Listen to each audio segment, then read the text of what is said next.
বরমশাই হঠাৎ চিতল মাছ নিয়ে হাজির। আজ ওর খুব সর্ষে দিয়ে চিতল মাছ খেতে ইচ্ছে করেছে। So everyone, welcome to my mini vlogs. আজকে নতুন একটি রেসিপি নিয়ে চলে এসেছি, সর্ষে দিয়ে চিতল মাছ। চিতল মাছগুলোকে ভালো করে পরিষ্কার করে নুন হলুদ দিয়ে মাখিয়ে নিয়েছি। কড়া গরম হলে তাতে সর্ষের তেল দিয়ে এক এক করে মাছগুলোকে ভালো করে ভেজে নেব। মাছ ভাজতে ভাজতে আমি রান্নাটির পেস্টটিও সুন্দর করে রেডি করে নেব। বাবা সবসময়ই মায়ের রান্নার অনেক প্রশংসা করে, তাই আমারও মনে হতো যে আমিও মায়ের মতনই রান্না করা শিখব।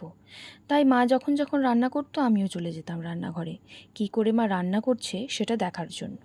পেস্টটিতে আমি দিয়ে দিয়েছি কাজু বাদাম, পোস্ত, সাদা সর্ষে ও কিছু লঙ্কা। আমরা বরাবরই ঝাল খেতে খুব ভালোবাসি, তাই আমাদের রান্নায় ঝালের পরিমাণটা একটু বেশি থাকে।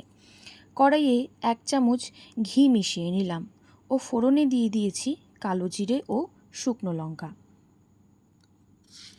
সুন্দর করে সেগুলোকে ভালো করে ভেজে নিতে হবে। এবার সেখানে আমি দিয়ে দেব আগের থেকে তৈরি করা সেই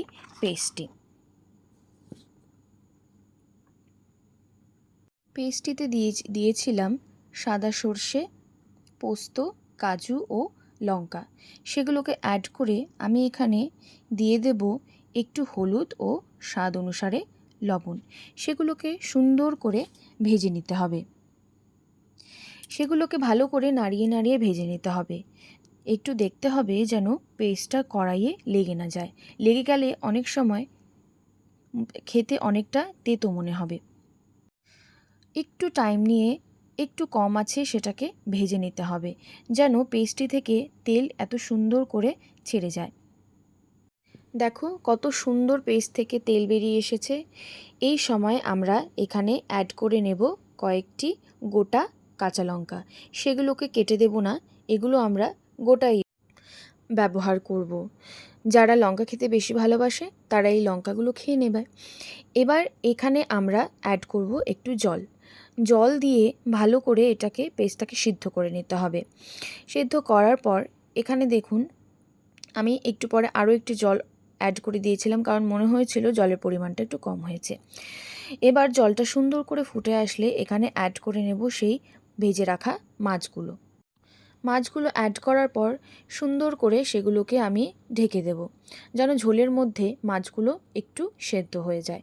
এবার গার্নিশিংয়ের জন্য দিয়ে দিয়েছি কুচনো ধনেপাতা। এবার আমি এটাকে নামিয়ে নেব এবং সার্ভ করব সুন্দর গরম ভাতের সাথে।